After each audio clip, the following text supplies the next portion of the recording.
this for a couple years now and love being a part of it with Mrs. Godshall and Mrs. Lewis. And each year we get a challenge that the students have to meet. We have students apply first, so they have to, if they're interested, they have to fill out an application. We give them a mock challenge, and so then they have to create an idea or a blueprint. They turn that into us, and then we go through them and we pick the best ones that we think that they could take on the actual challenge. We started this year early December. So they come, we present the challenge to them, we give them a Google Classroom account, and once we give them the challenge and the expectations, it's really then all on them. And it's so impressive to see what comes to life and their prototypes and how they build them, the research that they do. They have to create these extensive journals of all their research and their prototypes, their blueprints. They build with the Connects, and then they also get interviewed, so they have to practice that as well.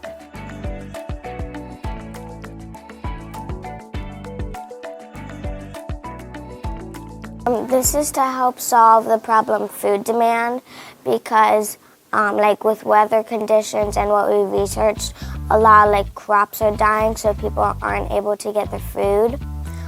So what we did was solving flooding helps with food demand, because when it floods, it just ruins the crop.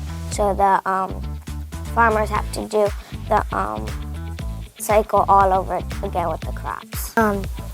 Like us just working on different parts, and also if we needed help, we would ask everybody else, and they would help us, of course, and they would Anna, if I needed help with something, or another teammate, they would teach me kinda, if I didn't know something, they would kind of teach me how to do it and kind of the right way to do it. Being part of a team was we all got a design part, and then a lot of us had challenges.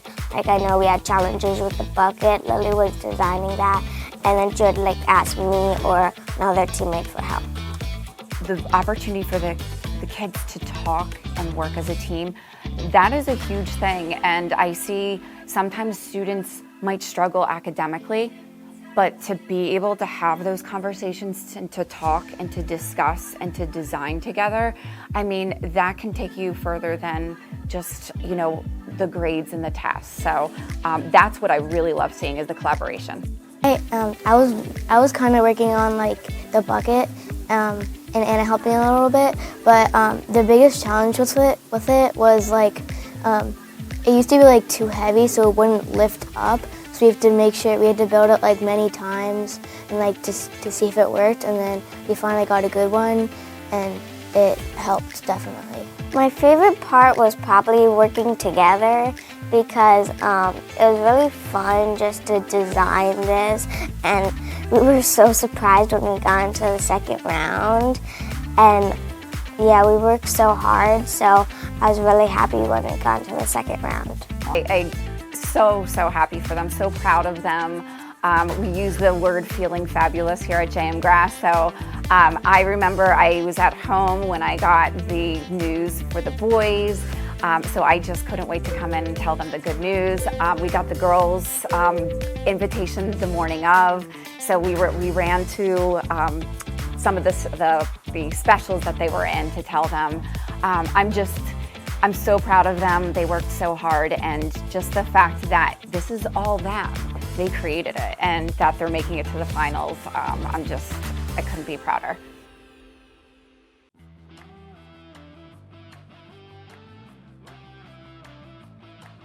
It's a machine that goes through the seeding process a lot faster, because when we were researching, we realized that there's a lot of food demand in shops because farmers can't grow their crops fast enough. So, and if you take one of these machines, you have to go down and back a bunch of times, and then take another machine, go down and back a bunch of times. And that may take a few days, compared to this machine where you only have to go down and back once, and it goes through the entire process. So I was at my house, and I found out, and I was super excited because I really didn't think we were going to make it in. Because I knew that there was about 200 other teams, and I was really, really nervous for that to happen. Getting solar panel, which you could set to however you want it. We have 2 treads that have individual motors, and we have a weed puller that spins around to collect weeds.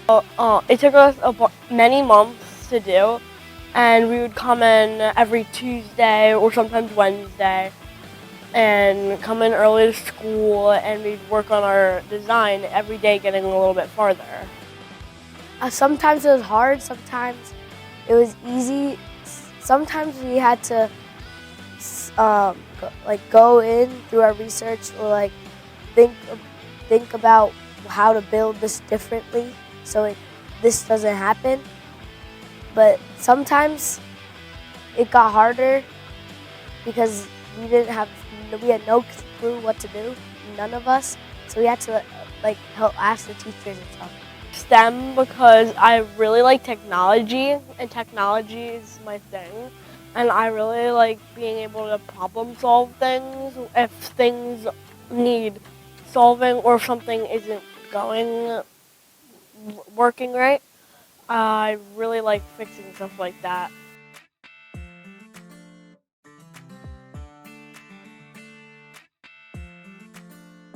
So they did a lot of research to figure out first what the problem was. And then after that, they decided, well, we noticed that farmers have difficulties fertilizing the land properly because different pH levels of soil determine what kind of fertilization you need to use. So they actually did research on the pH levels of soil. They researched like crazy. Some of them even went to farms and asked farmers on the pH levels of the soil and how fertilization could be used to help the soil. And then they came up with this amazing dispenser where there is a soil tester, and the soil tester tests the pH levels of the soil, and then the dispenser actually has a motor on it, and it dispenses the appropriate fertilization. And the coolest part about the machine is it includes an iPad, and in the iPad, the farmer would simply just have to plug in the pH levels, and the iPad app would actually tell the farmer what kind of fertilization it would have to use, and then they would put them in the dispenser. They were so amazing. Just their critical thinking skills and problem solving skills were stellar. I think we need it because farmers can spend a lot of time trying to figure out what type of fertilizer is good and what type of fertilizer they need for their plants, and this will make it quicker. My favorite part was probably building the tablet contraption with Juliana because with the keyboard there was a bunch of little tiny parts, so we had to figure out how they would be faced and turned, and my favorite part on it was a little spinning gear that we added in the middle. I think the biggest challenge was figuring out where all the pieces were going to go and how stable we wanted to make it. So we didn't know if we should put the X crosses everywhere because those crosses made it a little more stable, and we decided to put them in certain places to make those places a lot more stable. Definitely figuring out the right amount of little pieces that we needed for the keyboard and where to put them and how we were going to connect the spinning gear on because the little connector was just loose on the back, so we had to add a little gray piece to stick it on, make sure it would stay there. I haven't really built with Connects much before, so I learned how to use different Connect parts and put them together, and I learned how to work really good with a team and how to communicate and how hard we needed to work for the process. I think it was really fun because I like working with a team, and I think working with people that I didn't really work with before made it a little more challenging but funner too. And this is what they came up with. I'm still amazed by it because just the thought process behind it is so impressive. So I feel that the problem solving and the collaboration was key, and that will take them so far in their lives because then it allows them to be flexible thinkers. It is just vital, especially the technology age we live in. Having 3 daughters myself, I know how important it is that STEM plays a huge role because we were kind of in the background for all these years. So for us to be the leaders and these fourth grade girls to be the leaders of this competition and to know how much further this can go and the impact they can have on their peers, just showing them, look, we're girls and we did this, we're amazing. I mean, I think back to when I was a kid and we didn't have anything like this and didn't have these opportunities that these kids have today. So I feel like I was a little bit behind in the game when I was going into high school and then college and so on. And to just see these kids, even kindergarten, first grade and so on, to be able to build, construct, analyze, and do coding. It's incredible, and just to be able to see what they're going to be able to do once they get to the middle school and high school, it's just a great stepping stone for them for the future. It's amazing.